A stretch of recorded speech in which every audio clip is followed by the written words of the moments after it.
बहुत समय पहले की बात है। एक देश में भयानक अकाल पड़ा।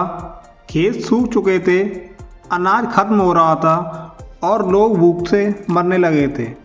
बच्चों की हालत सबसे ज़्यादा ख़राब थी। मासूम चेहरों पर भूख की लकीरें साफ दिखाई दे रही थी।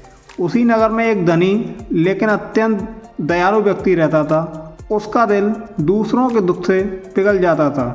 जब उसने बच्चों की हालत देखी तो उसने घोषणा की, नगर के सभी छोटे बच्चों को रोज़ एक रोटी दी जाएगी।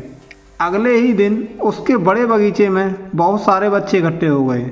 सबकी निगाहें रोटियों की टोकरी पर टिकी थी। जैसे ही रोटियां बांटी जाने लगीं, बच्चे एक दूसरे को धक्का देने लगे।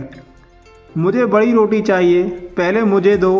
हर कोई ज़्यादा पाने की कोशिश कर रहा था, लेकिन उसी भीड़ में एक छोटी सी लड़की चुपचाप खड़ी थी। ना उसने किसी को धक्का दिया, ना शिकायत की। वह बस शांत भाव से अपनी बारी का इंतजार कर रही थी।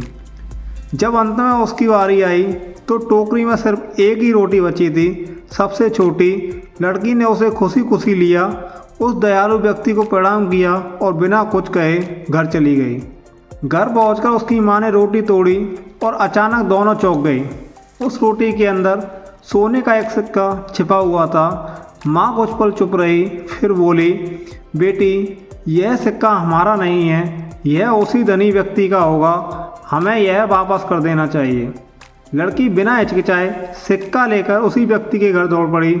दयालु व्यक्ति ने आश्चर्य से पूछा, तुम क्यों आई हो बेटी? लड़की ने विनम्रता से कहा, मालिक, मेरी रोटी में यह सिक्का निकला है, शायद गलती से आटे में गिर गया होगा। यह आपका है, मैं लौटाने आई हूँ। यह सुनकर उस व्यक्ति की आंखें भर आईं।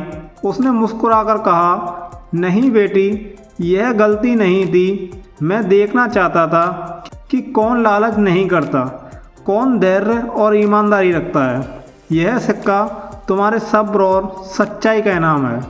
उसने उस लड़की को अपनी धर्मपुत्री बना लिया और उसकी माँ के लिए मासिक वेतन तय कर दिया।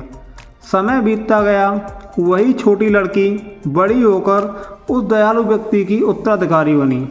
मोरल ऑफ द स्टोरी, जो व्यक्ति सब्र रखता है उसे भले ही शुरुआत में कम मिले, लेकिन अंत में वही सबसे अधिक पाता है। सब्र कभी खाली नहीं जाता, वह सही समय पर सबसे मीठा फल देता है।